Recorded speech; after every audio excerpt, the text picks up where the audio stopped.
Je suis sortie, il n'y avait pas d'eau, en 5 minutes j'en avais 10 cm au pied, quoi.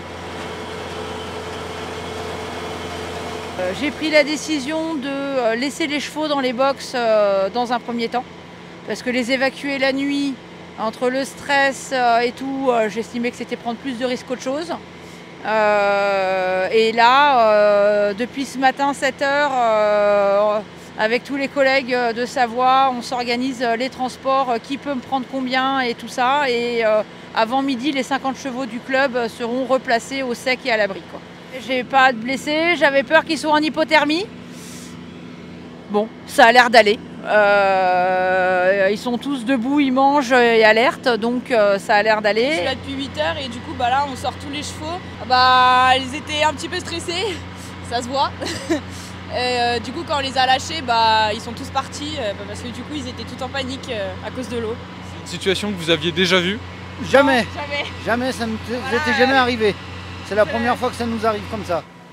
Alors actuellement on a 2 engins pompes et 2 pompes remorquables avec une totalité de 6 pompiers qui vont se relayer tout au long de la journée. Si je dois compter le nombre de coups de fil, t'as besoin d'un coup de main, qu'est-ce que je peux faire pour t'aider, qu'est-ce que je peux t'amener pour t'aider, je sais pas. Là je suis plus en état de compter, il y en a eu trop depuis ce matin, le téléphone ne fait que de sonner. Il y a un glissement de terrain dans le massif du Grand Arc qui a descendu plusieurs milliers de mètres cubes dans la plage de dépôt au sommet du village. Plage de dépôt qui déborde et qui du coup a débordé dans des maisons un peu plus bas. Et sur la départementale aussi, la 925. Et du coup le débordement a été jusqu'au centre équestre. Eh bien, les entreprises continuent à curer le cours d'eau parce qu'il y a une rupture de pente et les matériaux continuent à s'accumuler.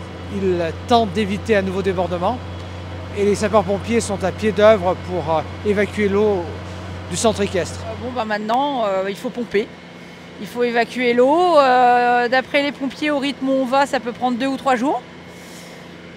On va attendre, on ne peut pas faire grand-chose de mieux, puis après on nettoiera et puis voilà.